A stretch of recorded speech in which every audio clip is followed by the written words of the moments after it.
Uh, Welcome, Indra, to phenomenal conversation number 18, the politics of waking up.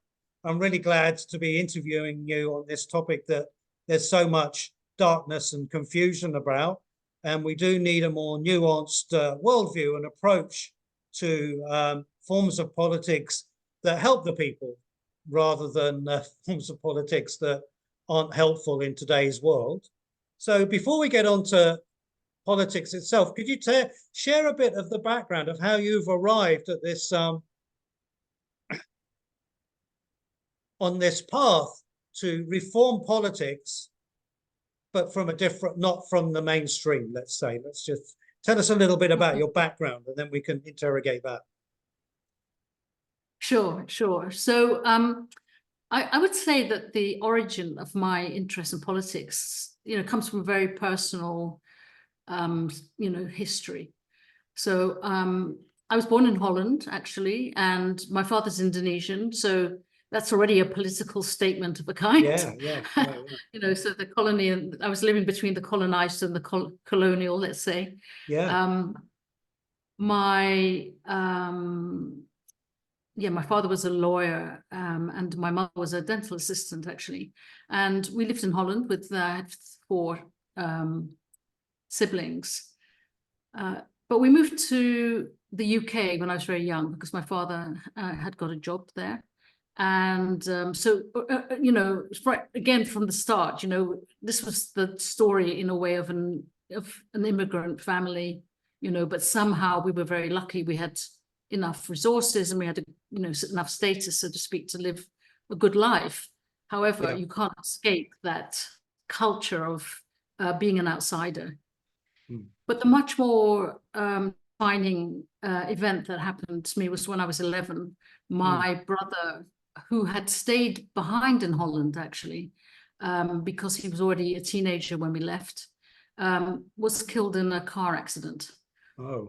And the memory, if I go back now and try to orientate myself around that time, the memory was very much of hearing about the fact that he'd been in an accident and praying to God. I was at a convent school at the time. Oh, right.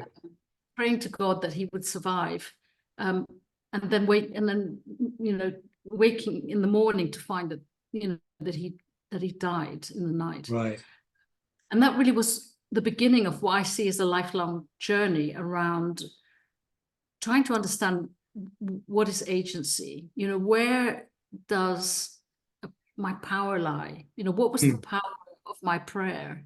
Why did God not answer my prayer? But also, why do I have no power?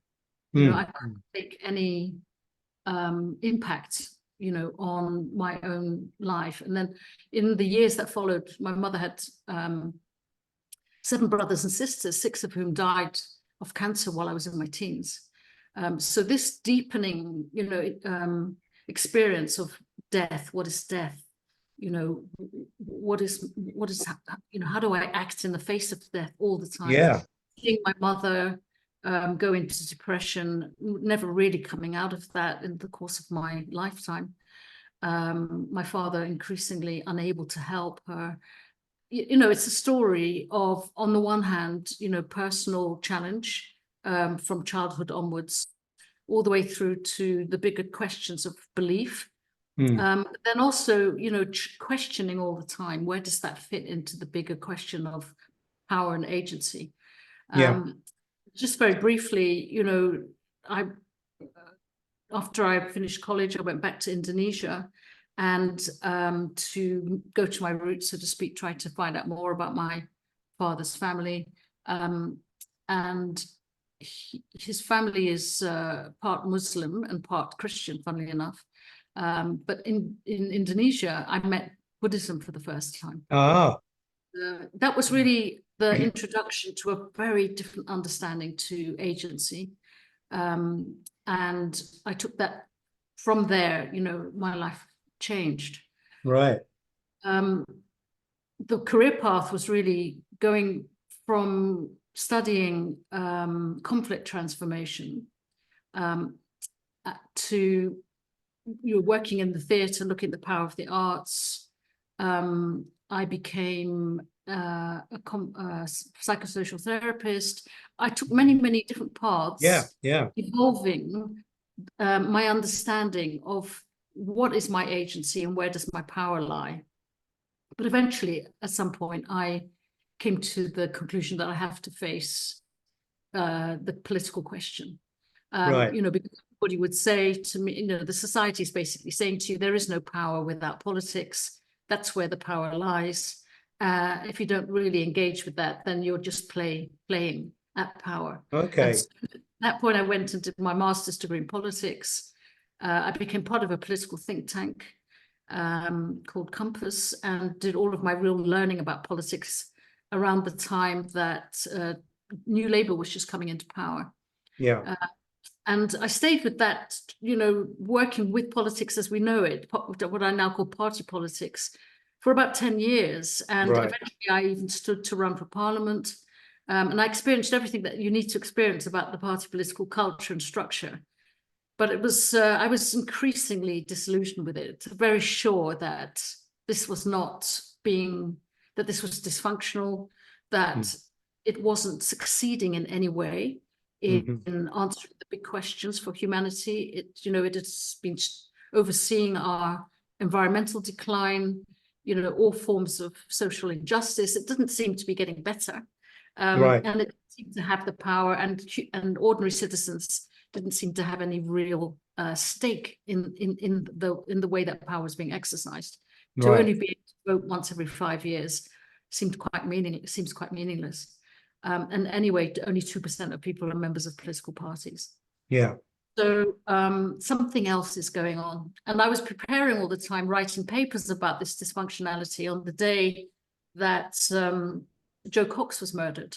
And for me, that was you know, the low point in a way of, you know, a party political culture that works through dividing communities, dividing families, dividing nations, dividing the planet, you know, in ways that make us completely helpless, powerless. So on that day, in fact, I committed to jumping ship. I started a new project influenced by the Danish party and the alternative in Denmark, quite different from the alternative in Germany. And my political mentor, Uffe Elbæk, was really showing me very different ways of exploring political power through an understanding of, you know, what is energy, what is life itself. And we've been on that path for 7 years and, you know, come to some conclusions about that, actually. The question that we had seeing us through those 7 years was, if politics is broken, what's the alternative? And I think after 7 years, we've come up with something that's a real proposition. Well, that's great.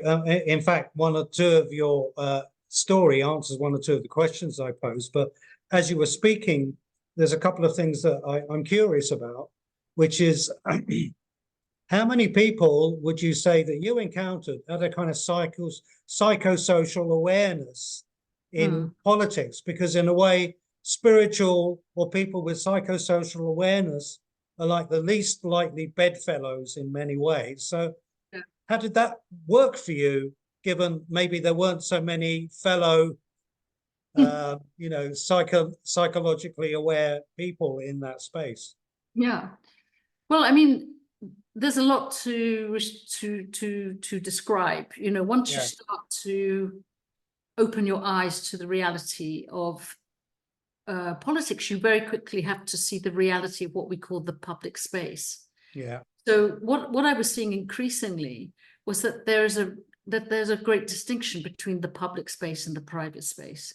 The public space is something that we understand as being the norm, you know, or the mainstream, or what is you know, accepted as true, because when we enter into it, that's where structures and cultures are defined. But if we think about that historically, the public space was designed by men almost entirely. So it's designed in a kind of a it's designed in contradistinction to the private space where women were more in designing and managing. So it's quite easy to sort of think about it as inside your home and outside your home, or you might think about it inside your head and outside your head, because outside of your head, you're really obliged to follow the rules of society and politics as it's offered to you. You don't really have a choice. Inside your head, you're constantly, redefining that thing. Everyone has a private world of what I really want, what I really mean, what is not being understood, what is being frustrated all the time. So that internal, external dialogue, or maybe fight that's going on all the time for all of us, is real for all of us, but we're not really literate in that. We're not conscious of it. We don't articulate it. We don't, we don't use it to build our own power. Yeah. And I'm just going to cycle back to the spiritual part, because I don't know if you're aware of him, but Jonathan Granoff, the kind of peace activist, he's one of the original sponsors of the non-nuclear disarmament movement of the non-nuclear nations, or he was sponsoring, and he actually had a similar insight, but he expressed it more strongly about, well, actually, spiritual people have to be engaged in politics, otherwise the spirituality isn't really cutting it, because it's not engaging with the reality of the world that it is. So there's some kind of way of spirituality being a screen or a fog that then stops you, and I would include myself in that. I mean, I've been political, social, in terms of social, addressing social ills, but I would never want to get on the political party or be an activist or anything like that. So what comment would you make about that perception from Jonathan Granoff? Yeah, no, I would wholly acknowledge his point. I would say, I would go as far as to say that many of the ways that we've adopted spirituality in the West is to use it as an escape from reality. When we, for example, think about the ills of the world, we often think about going into ourselves, meditating, and letting go of the ills of the world. Which in a way was maybe historically one part of, or the early part of Buddhism might have encouraged you to find this deeper self. However, I think the image of the Buddha leaving the palace is the one that is really core to me. So the idea that he lived a privileged life, as a prince in a palace, but that he chose to walk outside of the city gates to meet the four sufferings of birth, old age, sickness, and death, was a choice. And if we ignore that choice, then we are making the same mistakes as he was pointing at and continued to point at throughout his lifetime. So in ordinary terms, I would say there is a spiritual concept of the Buddha, which we can hold all the time throughout our 24-hour day. However, there's another concept which we often forget, which is the concept of the bodhisattva. So the Buddha and the bodhisattva are like partners in reality. The bodhisattva is focused entirely on what are you doing with your life? What actions are you taking? Who are you being compassionate towards? If you can't make sense of the world of suffering, like make sense of it, act within it, then your idea of a Buddha is very partial. Well, I've never heard those two combined in that way, but I love the dynamic way of interpreting. I've often seen Buddhism a bit too detached from the suffering of the world. There's a focus on detachment but not much social engagement historically anyway. I mean, latterly, maybe the last 50 years, it's changed a bit, but, you know, alleviating suffering wasn't necessarily core to Buddhist activities in the world, I'd say. Well, alleviating personal suffering was, but I wonder if what you're describing, Dave, is because I wasn't introduced to Buddhism that way at all. No, okay. So, yeah, so the Buddhism, I would say that like with Christianity or with any religion that is a world religion, there are many stages of each religion, and also there are many different orientations. Yeah, so you know, the Buddhism that I met was a Japanese form, and it's okay. It was originated by Nichiren in the 14th century. So, you know, he studied the Lotus Sutra, which is one of the, it's like a penultimate sutra. Yeah. So it's almost, you can point at the development of Buddhism from Shakyamuni to Nichiren and onwards. And then you look at where Nichiren lived, which was in Japan, not in India. So there's always something to draw on that will back up your worldview. And this is what I draw on to back up my worldview. When we're finished, I'll tell you a little story about SGKI, is it? Soko Gakkai? SGIUK. Yeah, I'll tell you a little bit about them when we're done. Yes. But to move on, yes. So you mentioned about the energy that, is it Uffi Albeck? Yes. Mentioned to you about politics as forms of energy and dynamics, and not simply the institutions or surface representations of politics. And you've also, one talk you gave, you mentioned the parallel polis of creating the alternative, you might say, or I would interpret as seeding this parallel polis. Could you talk and explain to us a bit more about what that really means and what it involves, and how your work fits into that view? Yeah, you're asking all the really pointed questions, Dave. I'm loving it already. Okay, great. So when I met Uffe Elbeck, I'd already been studying and writing papers on politics, as I said to you. And one of my papers, which was called what was it called? And I can't remember now. I'll come back to it. Oh, The Party is Over. Is the Party Over? Was the name of it. I wrote it.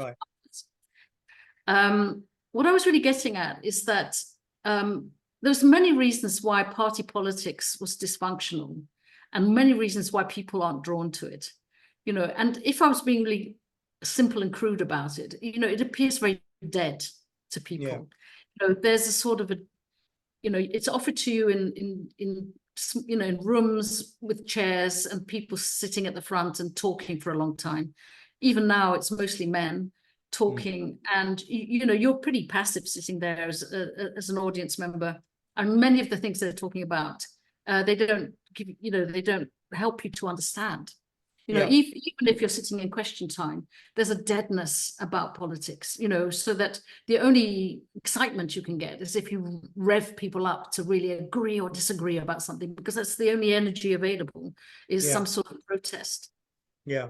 When I was in Denmark, I noticed, I was visiting Denmark and I'd heard about Uffe's work, and I went to just take part for a few days. I noticed that just being amongst them was a very different experience. It was vibrant, it was alive, it was enjoyable. And there were many reasons for that, partly because Uffe himself, his background was that he'd started out life as a social worker, actually, but he generated something called the Chaos Pilots. It was like a learning system for young people, teaching them a lot about entrepreneurship, but how to be successful in this chaotic life. And he was always focused on human capacity and human motivation, and then he went from leading that for 20 years to being invited into politics by the parliament. He ended up as Minister of Culture. Oh, really? I didn't realize he served that high. Very quickly. It was one of those very movements from outside to inside of politics. And he did some outrageous things. You know, he was a great example of a minister of culture, but he became very frustrated very quickly with the, you know, inefficiency of politics. Nothing actually changed. Nothing actually happened. He jumped ship from this social liberal party to form the Alternative. And the first thing he did was to invent. He said that he was going to form this new party. It didn't have a political manifesto and it didn't have a program of any kind. Instead of that, he was just going to open up laboratories around the country, invite people to join the party, and you know, just talk about what they want politics to be. So he went right to the heart of the problem straight away. And even having a party to form a party. Exactly, let's party. It's exactly his kind of theme. And people turned up for that. You know, they turned up for these laboratories and talked and enjoyed. They were designed in a very, you know, energetic way as well for participation, like you would be describing. A lot of young people came, and he just opened the door. And then through that, they did form a political manifesto. And in the very first time that they stood for the general election, it got 3% of the vote. Wow. You know, in a proportional system, that's very significant. And they went straight into parliament, and then he was, you know, a politician. Wow. With a new party. And so it was just that I was taking from his example, that we, from sitting with a party political hat on, there's a tendency to look at what other people do. You know, they think that there's a way of describing people as not involved in politics because they're apathetic in some way, you know, because there's something missing in them, in the people. But, you know, outside of that party political bubble, people are, you know, choosing all the time to live their lives in a, what I would call a value creating way. You know, they're choosing with their lives every day what to do with their time and their energy so that their lives become enjoyable. Now, they're also frustrated, of course, day to day because of our work culture and because of everything else that we're obliged to work within. However, that, you know, in all of their free time, and including the time they spend, for example, on the internet, they're being creative. They're making choices. They're finding the other people who are like them. They're seeing themselves perform in a public space that hadn't existed before. Knowing this, when we, very early on in our idea of what kind of a new political system should be evolved, we knew that we had to create a space for people to come together to generate something that expressed their politics, meaning their desires, their actions, what they put their agency towards all the time. Some sort of a space should be able to hold that, and that there should be some level of autonomy in that, so that it isn't constantly supplicating the current system for resources and power. So this may sound like, it can, you know, for some people, this will sound, you know, fairly threatening. They don't like the idea of people coming together and doing their own thing. But that's because we only have models of people who are trying to overcome or destroy the government, you know. So you might have, you know, people, conspiracy theorists, or you have these people gathering, and they might even call themselves a parallel polis if they're technologically defined. That's not what we're pointing at. We're pointing at a much wider and bigger phenomenon that we've seen growing over the last few decades, of people who are coming together at a community, what we call cosmo local community level, trying to improve their lives, trying to overcome their differences, and trying to generate new economies that are local economies, in networks that are, you know, that are full of people finding new relationship and sources of trust. So these exist everywhere in the world. We call them community agency networks, or CANs for short. But it's basically the places where society is beginning to self-organize. So where society is beginning to self-organize quite consciously I mean, this is not I don't describe it as the bottom up. I describe it as really a kind of holistic, it's an expression of holism of society that politics has never really had, that is coming into being now because of the internet, because of technology, and because there is a desire to meet each other and be with each other that has been articulated, funnily enough, ironically, in places like this. Like here we are talking to each other, but as talking to each other on Zoom, we know we'd love to meet, right? Yeah, yeah. Because if we didn't talk to each other, we wouldn't even be able to say that. Well, I think as I'm hearing you, there's something really interesting is that the kind of impulse towards the politics of waking up is redefining the actual politics as a phenomena. Yes. Because basically what you're describing sounds a lot more diverse and inclusive than a political party system. So you were mentioning some of, could you, for people that maybe listened this far in, could you give us some concrete examples of what you would call that of building this parallel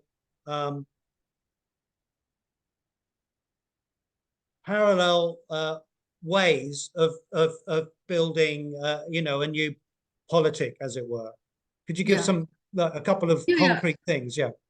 I mean, I think it's important to say that a lot of what I'm describing is not something I'm talking about that is coming into being for the future. It's also a way of looking at the present. Yeah.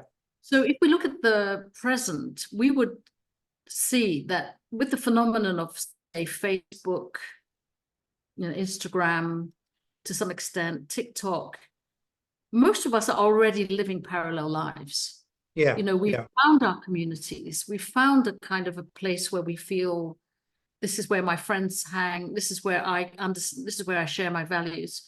And many people are already living in parallel, you know, worlds. And they occupy that world a lot of the time. Another example of that would be, you know, when we say to kids that they go to school for education, many of them would say back to us that the school is not where they get their education. You know, they get their education on the internet, and schools where they learn about what the society's expectations of them are. But their real education is coming from a much wider source. Therefore, they know much more than we ever did at their age. And what I mean by know, I don't mean about geography and history. I mean about what it means to be human. You know, what desires, you know, how do we think? What do we observe? What is truth? They know so much more in a natural way because they've been educated by the internet than we ever did. So in a way, we're already living a parallel world to the one that's described by our party politics. However, can we have an impact upon outcomes? And again, I'd say already we are. If you look at the way that politics has developed from within governmental systems, whether we're looking at what happens in the States or what happens, any government you really want to talk about. I could even talk about Indonesia, you know, which is the largest archipelago in the world, and yet became the kind of Twitter democracy, you know, of the first of its kind, really, in the world, where the person who won the election was the best connected tweeter. Really? Okay. And he was the first person who was ever really president of Indonesia outside of the usual traditions of the military or you know, the ruling caste. He really stood outside of that, and that was because he was able to reach many more people through tweeting. It's a country with 13,000 islands, so you can see how real that is. It's much more real to reach people that way than it is to try to send them all, you know, flyers. Exactly. So this is the world we are already living in. You know, there have been numerous politicians in all over Europe and in the States as well that would say, I can't manage being a politician anymore because public opinion is too invasive. We're now only always trying to serve public opinion. Now, that's kind of hilarious if you think about it, because isn't that what they're supposed to do? You know, however, what they're complaining about really is that the public opinion sector, if you like, is chaotic, and that really small minorities can have a lot more impact on the main on policy making than maybe they should, given the actual numbers. However, this is all part of an evolving global social space. So that's the first thing I want you to consider, that we're already living in a parallel polis. And the people who are having real impact are what we call non-state actors. So the state actors, we know, the non-state actors are people like Greta Thunberg, you know, or you might include, you know, you could look at terrorists in the same light in a way. You know, ISIS had an incredible impact upon, you know, defense spending all over the world. You know, and they were just a small group of people who, because of their impact, through technology. So, sorry, I'm just they could organize and join up and have far greater impact because of their ability to organize over, you know, digital channels, as it were. Yeah. I'm sorry about this pinging in the thing, but we'll just. I can't hear anything. So. Okay, all right, that's fine. Yeah. So the real question really is, in what way can we begin to think of the parallel polis as a good thing in terms of the multiple crises that we're facing? So if you're thinking about the poly crisis and the perma crisis, which is the environment, you know, it's social injustice, the mental health, you know, the mental health problems of the entire globe. Is that just, you know, is it going to be hit and miss whether or not we do anything through this non-state actors? And what we've been seeing over the last 7 years of really reporting on this all the time. We do a daily blog which reports on the changes in the, you know, 98% of people who aren't members of political parties. And we've created this backbone or sort of axis of reporting. We look at three things. We look at developments or changes in stories of human development. We look at changes in how communities are developing their own agency. And then we're looking at the impact on the planet. And when we look at those three things, we see that there is a growing integration of those three interests in communities everywhere. We call it the I-we world axis. Where do we see signs that people understanding their own need for well-being is being met by communities that are becoming more self-conscious, ways that have a good impact on the planet? This is what we're looking out for. And we're reporting on it every week. And we see that as the basis of a new politics. And yes, I can say concretely that, for example, in, well, I would say it's a global phenomenon. The phenomenon of these CANs, community agency networks, you'll be familiar with them as maybe eco-villages or transition towns or sophisticated cooperatives. But over these last 10 years, that's proliferated. You know, many, many more kinds of CANs than before. Also, the geographical location of them is also shifting. So it's not just in Europe, you know, we're talking about Latin America and Eastern Europe and parts of Asia, and also significantly in China.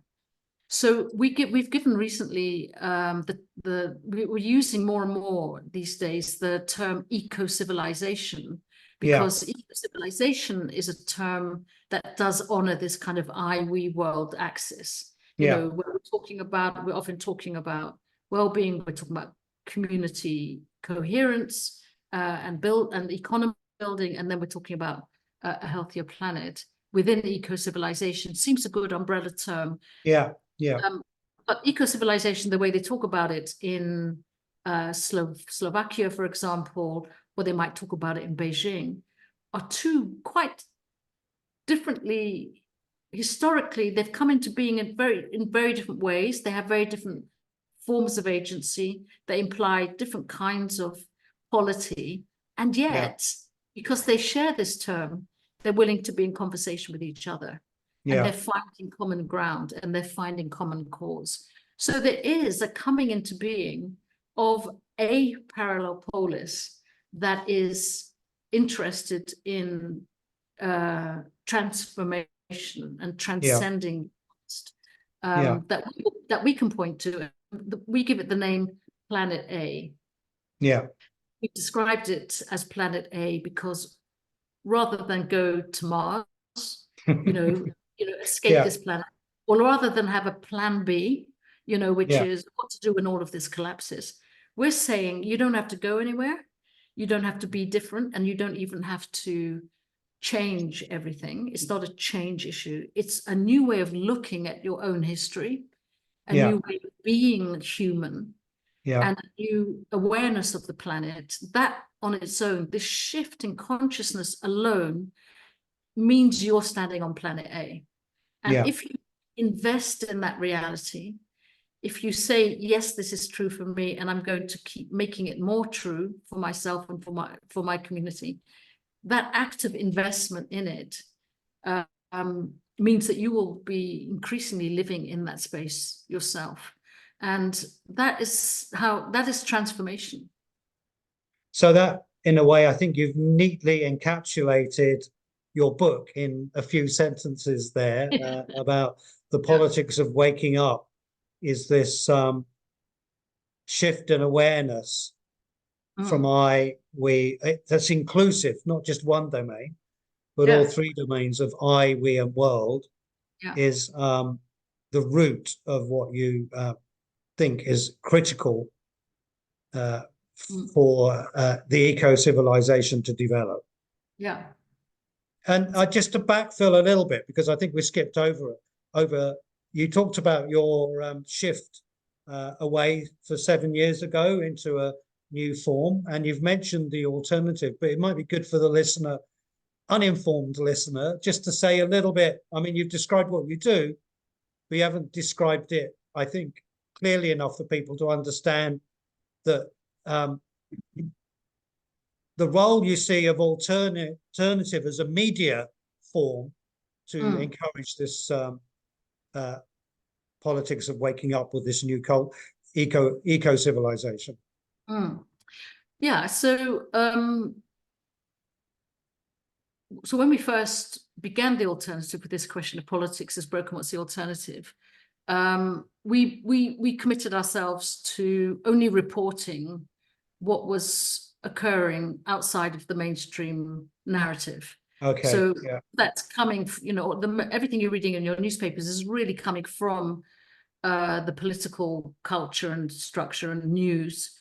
And then it's amplifying that and polarizing society along those lines, which is a good business model for them. So we commit ourselves to a different kind of media to give people somewhere to go, to be constantly able to keep in touch with all the things that we were seeing occurring through our networks. Yeah. So to begin with, we just offered that really to people on our website and invited people to come along and co-create with us. And a lot of people do sign up. We've got 900 co-creators. We've got many more thousands of people who are just subscribing to the newsletter, but we have 900 co-creators who offered their time and offered their commitment and the readiness really to start doing this work with us over quite a short period of time. But rather than centralize our activity, in other words, join us, on board with us and what to do, we've always persisted with saying it's what you're doing where you live that is of interest to this movement. So we can offer you methods and practices to start things where you live. We've designed what we call collaboratories, which are 3-stage processes for people to begin cans in the places they live. and then report back to us what's happening where you are, or join our Zoom meetups to exchange stories and act as a community of practice. So that's really how we started, and we opened up all sorts of different things to invite key practitioners to come and share stories, rather the way that we're doing here. So this phenomenon, we're all part of it. But after 5 years of doing that, which was mostly a Zoom activity, and of course, when we went into COVID, we found that we were very well set up, to just continue as we were, with nothing really changed for us, except that many, many more people came into the Zoom rooms because, of course, people began to depend on that for human connectivity. Having to stay mostly at home. So we really increased our community, I suppose, but also our impact during COVID. We found many, many more people in different parts of the world doing the same thing, and we exchanged. There was a great exchange going on, so it was very rich for us. So, which is why in 2022 we named Planet A as a kind of an identity, that we can stand on Planet A, and that became something that more and more people would claim to be doing.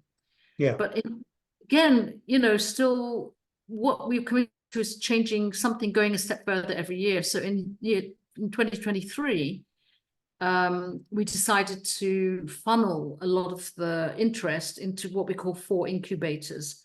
And they were originally inspired by, spiral dynamics, or Wilber's 4-quadrant theory, which said, that reality is made up of 4 aspects all the time. It's the individual aspect, and then there's the collective aspect, and in both cases, there's an inside and an outside of that, so that adds up to 4.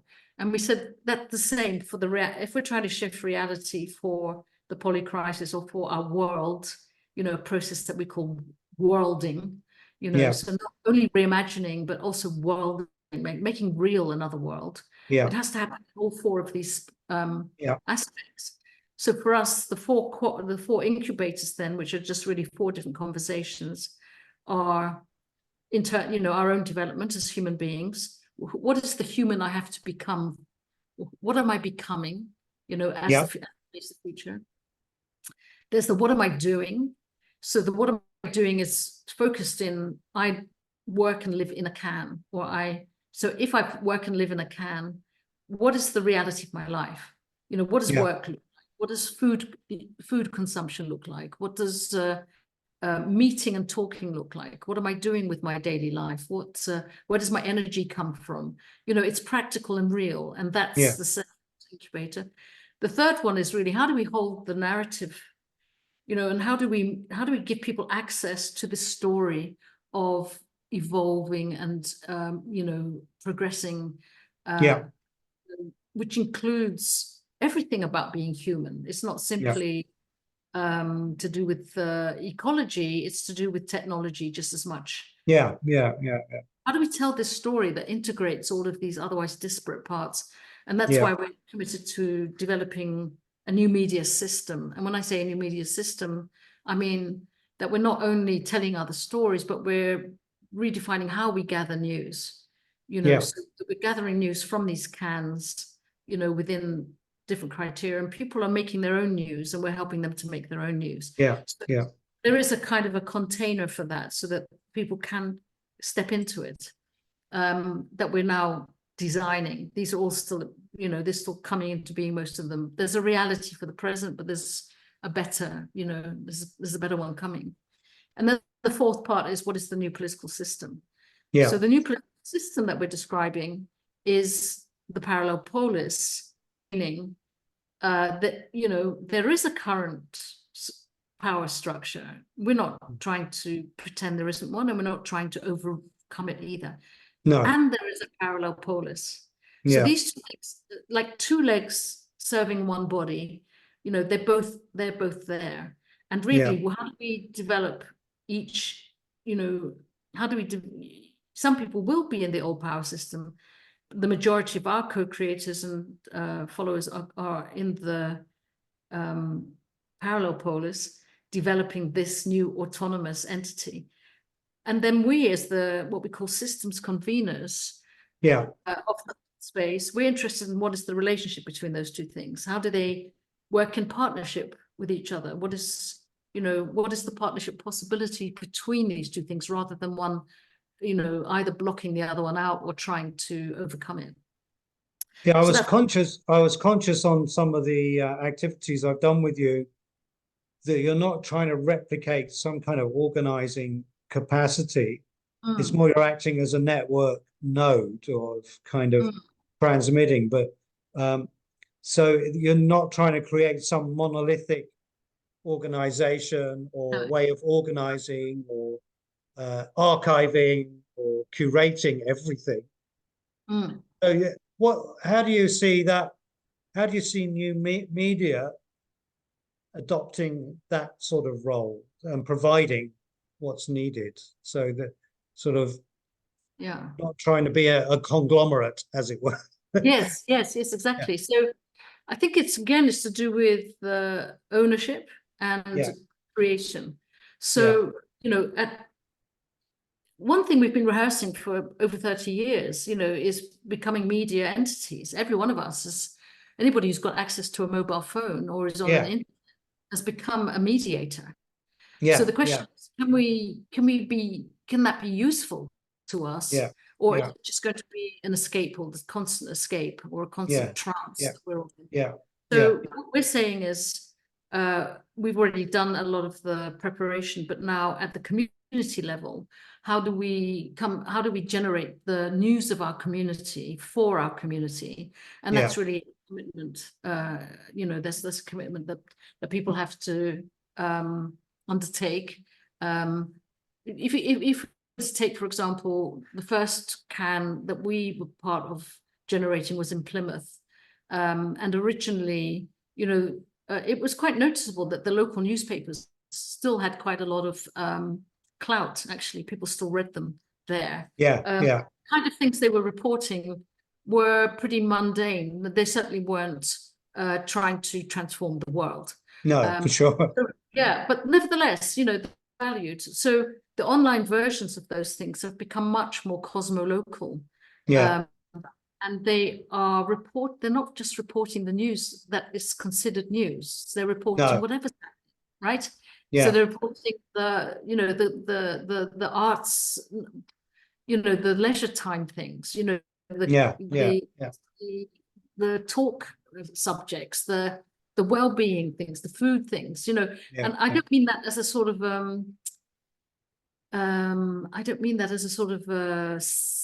sideline leisure. It's that this is the politics of Plymouth.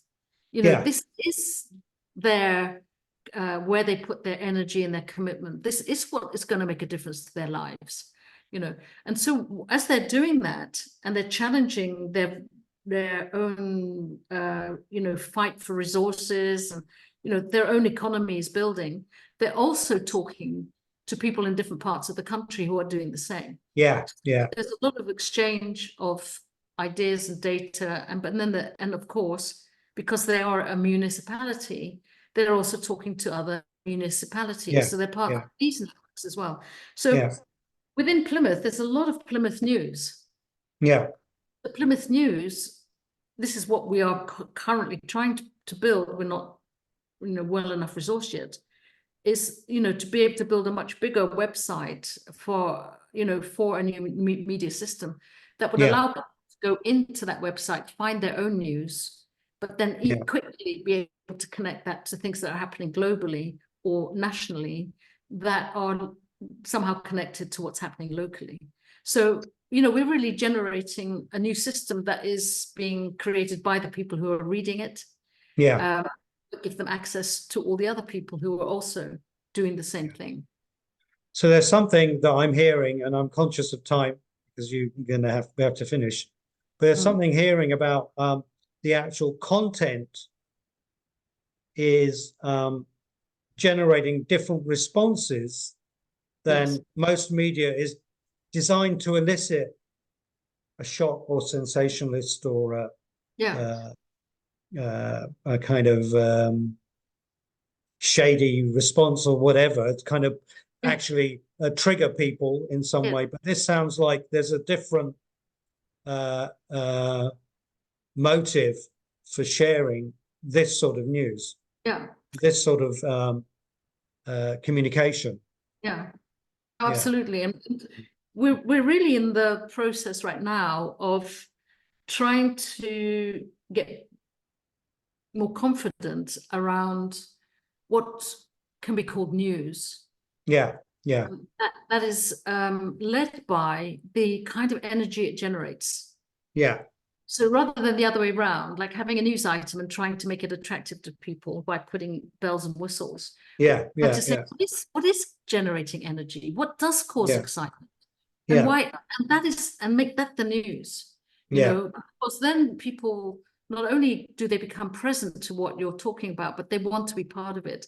And really, the real game changer, Dave, as you know, is people meeting each other, forming relationship that they never had before, being interested and engaged. That is the game changer.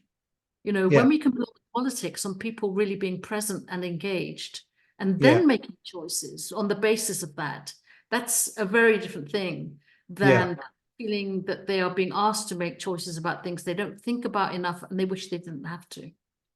And actually has very little kind of, in terms of worlding, has very little appearance in their daily lives. This is the distance, in a way, from politics to your daily life, even though it does have an influence, is mostly unseen and you don't feel it. So this is a way of making it relevant, I see. Yeah, and I should say, just to finish the previous question, that in this year, which is our 7th year, 2024, we made the big decision of moving our whole operation to Scotland. Because we felt that unless we are really on the ground somewhere doing what we think we are doing, then we're not being whole ourselves. You know, we're not being the bodhisattvas. We're simply, you know, talking theory. So we have to find a place where we felt we could make a difference, which in our case was Scotland, because it has a proportional system. So therefore, time comes when the parallel polis, which we can see is quite visible in many ways in Scotland already. If you wanted to have a political party to represent that thing, it would be a good place for that because of the proportional system. We chose the word spring precisely because we want to evoke from the start that this is about a coming back to life. Politics of coming back to life. And if people can feel that immediately from the word, which they will, from spring, even though we are still in winter, you know, metaphorically and in real terms, spring is also here already. So that's what we're trying to evoke, and that's what our politics really is trying to deliver. So there's been a number of spring political awakenings. So this is a new formation. So it's been really delightful to speak for you and hear extend your thoughts and explain what is meant by the politics of waking up. So thanks so much. Any last words before I shut the recording down? No, I mean, just thank you for, you know, we could speak for hours, couldn't we? I think so, yeah. You know, and I think that anybody listening, if they go, first of all, to, you know, to their private life in a way and try to reconnect, you know, if you don't like the word politics at all, just try to reconnect actually with desire, with your desire. And you build from that place. If you build from that and try to imagine a world that could, in which your desire could be really fulfilled.